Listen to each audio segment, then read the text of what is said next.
Welcome to secret of சமையல். இன்னைக்கு நம்ம பார்க்க போறது ஒரு செம்ம இன்ட்ரெஸ்டிங்கான ஒரு ஜாம் ரெசிபி அல்லது ஜெல்லி ரெசிபி அப்படின்னு சொல்லலாம். நாம செய்ய போறது வந்துட்டு கொய்யாப்பழ ஜெல்லி.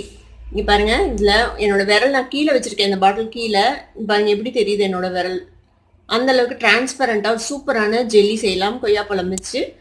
பாருங்க நல்லா செட் ஆயிருக்குது. இதை வந்துட்டு நம்ம அப்சைட் டவுனா டர்ன் பண்ணா கூட இந்த ஜெல்லி வந்துட்டு கீழே விழாது. அந்த அளவுக்கு நல்லா செட் ஆகி சூப்பரா இருக்கு பாருங்க. இதுல நான் இன்னொன்னு சொல்லணும், ஃப்ரூட்ஸ் எல்லாமே வந்துட்டு நீங்க அப்படியே சாப்பிட்றது தான் நல்லது. நான் எதுக்காக இந்த ஜெல்லி செஞ்சேன் அப்படின்னா, ஃப்ரெண்டோட தோட்டத்துல இருந்து கொஞ்சம் நிறைய கொய்யாப்பழம் வீட்டுக்கு வந்துச்சு. அதை வந்துட்டு நிறைய வேஸ்ட் ஆகிற மாதிரி இருந்துச்சு. அதை என்ன பண்றது அப்படின்னு தெரியாத காரணத்தினால நான் இந்த ஜெல்லி வந்து செஞ்சேன். நீங்களும் உங்க வீட்டுல எக்ஸஸா கொய்யாப்பழம் இருக்குது, யாரும் சாப்பிடல, ரொம்ப கழிஞ்சு போச்சு, அந்த மாதிரி டைம்ல கண்டிப்பா இந்த ஜெல்லி ட்ரை பண்ணலாம். இது வந்து பிரெட்டுக்கு, சப்பாத்திக்கு அந்த மாதிரி ஐட்டத்துக்கு நீங்க வச்சு சாப்பிடலாம். சூப்பரா இருக்கும் சாப்பிட்றதுக்கு. சரி வாங்க, டிலே பண்ணாம இந்த சூப்பரான கோவா ஜெல்லி எப்படி செய்யலாம் அப்படின்னு பார்க்கலாம். இன்னைக்கே நான் எடுத்திருக்கிறது வந்துட்டு இந்த மாதிரி நல்லா கொஞ்சம் கெட்டியான நல்லா பழுத்த கொய்யாப்பழம். பாருங்க நல்லா ஹார்டா இருக்குது, ஆனா நல்லா பழுத்தும் இருக்கு. இந்த மாதிரி ஒரு 1/2 கிலோ அளவுக்கு நான் கொய்யாப்பழம் எடுத்திருக்கேன். ஆல்ரெடி வெட்டி போட்டுட்டேன். இப்போ இந்த பழத்தையும் அதே மாதிரி நம்ம வெட்டி இதுக்குள்ள போட்டுடலாம். நல்லா வாஷ் பண்ணிட்டு எடுத்து வச்சிருக்கேன் இந்த கொய்யாப்பழத்தெல்லாம்.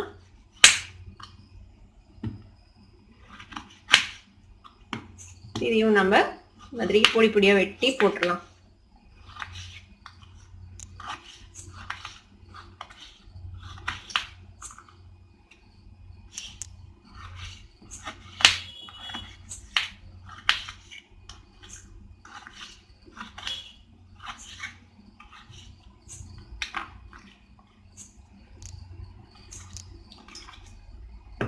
இப்போ எல்லா கொய்யாவையும் இந்த மாதிரி வெட்டி போட்டாச்சு. இப்போ அடுப்பை ஆன் பண்ணியாச்சு. இப்போ இதில் வந்துட்டு நம்ம 4 கப் அளவுக்கு தண்ணி விட்டுக்க போகிறோம். 4 கப் அப்படிங்கிறது வந்துட்டு கிட்டத்தட்ட 1 லிட்டர் தண்ணி. இந்த கொய்யாப்பழத்தை வந்துட்டு நம்ம நல்லா வேக வச்சுக்க போகிறோம். ஃபர்ஸ்ட் ஒரு 1/4 மணி நேரத்துக்கு ஹை ஃப்ளேம்லேயே வச்சு வேக விடுங்க. அதுக்கப்புறம் ஒரு 1/4 மணி நேரத்துக்கு நம்ம வந்து லோ ஃப்ளேமில் வேக வைக்க போகிறோம். இப்போ இது நல்லா வேகட்டும். இப்போ நம்ம கொய்யாப்பழம் போட்டு வச்சு ஒரு 15 நிமிஷம் ஆச்சு. இப்போ ஹை ஃப்ளேமில் ஒரு 15 நிமிஷம் நல்லா கொதிச்சிருக்கு. இப்போ நம்ம ஃப்ளேமை லோ பண்ணி வச்சு மீடியம் ஃப்ளேமில் இன்னும் ஒரு 15 நிமிஷம் இது நல்லா வேக விட போகிறோம். இப்போ திரும்பியும் வேகட்டும், மூடி வச்சிடலாம். இப்போ 15 நிமிஷம் லோ ஃப்ளேமில் வெந்திருக்கு. இப்போ நம்ம ஓப்பன் பண்ணி பார்க்கலாம். பாருங்க நல்லா மேஷ் ஆகி குக் ஆயிடுச்சு. இப்போ நம்ம லைட்டாக இந்த மாதிரி ஒரு மேஷர் வச்சு நம்ம மேஷ் பண்ணி விட்டுக்கலாம். மாதிரி நல்லா மேஷ் பண்ணி விட்டுருங்க. இப்போ நம்ம அடுப்பு ஆஃப் பண்ணிடலாம். இது கொஞ்சம் ஆறட்டும். ஆறுனதுக்கு அப்புறம் நம்ம இதை வந்துட்டு நல்லா வடிகட்டி, இந்த ஜூஸ் மட்டும்தான் நமக்கு வேணும், இந்த பல்பெல்லாம் நமக்கு தேவையில்லை. இப்போ நம்ம வேக வச்ச இந்த கொய்யா இது வந்துட்டு ஓரளவுக்கு ஆறிச்சு. இப்போ இதை வந்துட்டு நம்ம ஒரு ஸ்ட்ரெயினர்ல ஸ்ட்ரெயின் பண்ணிடலாம். இதை ஃபர்ஸ்ட் இந்த மாதிரி ஒரு ஸ்ட்ரெயின் பண்ணிட்டு அதுக்கப்புறம் நம்ம ஒரு துணியில போட்டு நம்ம ஸ்ட்ரெயின் பண்ணிக்கலாம். இந்த மாதிரி நல்லா ப்ரெஸ் பண்ணி இந்த தண்ணியை நல்லா நம்ம ட்ரெயின் பண்ணிக்கலாம். இப்போ நல்லா வடிஞ்சிருச்சு. இப்போ நம்ம இதை எடுத்துடலாம். மாதிரி ஒரு துணியில திருப்பியும் நம்ம வடிகட்டி எடுத்து வச்சுக்கலாம். ஏன்னா நமக்கு கிளியரான ஜூஸ் தான் வேணும், அதனால.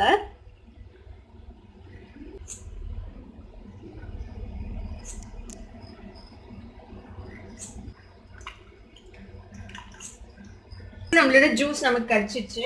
இப்போ ஒரு பாத்திரம் அடுப்புல வச்சிருக்கேன். இப்போ நம்ம வடிகட்டி வச்சிருக்கோம்ல இந்த கொய்யா ஜூஸ் வந்துட்டு எவ்வளோ இருக்குது அப்படின்னு சொல்லி அளந்து ஊற்றிக்கலாம். 1 கப்பு சரியா 2 கப் இருக்கு. இப்போ எவ்வளோ ஜூஸ் இருக்கோ அதே அளவுக்கு நம்ம சர்க்கரை சேர்த்தணும்ல.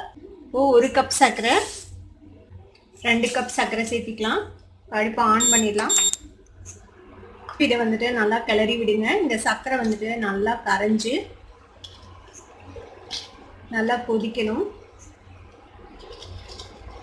சர்க்கரை நல்லா கரைஞ்சு இப்போ பாருங்க நல்லா கொதிக்குது. இப்போ இந்த மாதிரி நுரை ஃபார்ம் ஆகுது இல்லை, இந்த நுரையை வந்துட்டு நம்ம வெளியில் எடுத்துடலாம்.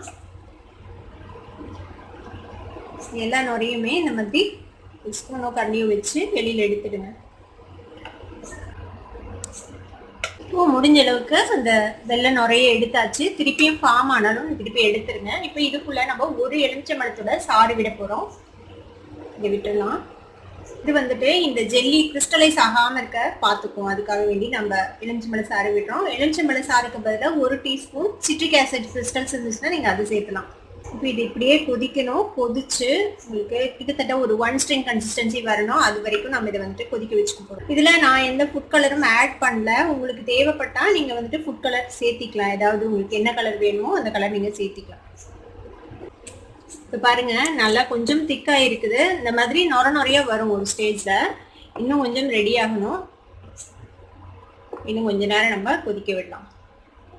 பாருங்க இப்போ கலரே வந்து கொஞ்சம் டார்க் ஆகி கொஞ்சம் அழகான கலர் கோல்டன் கலர்ல இருக்கு.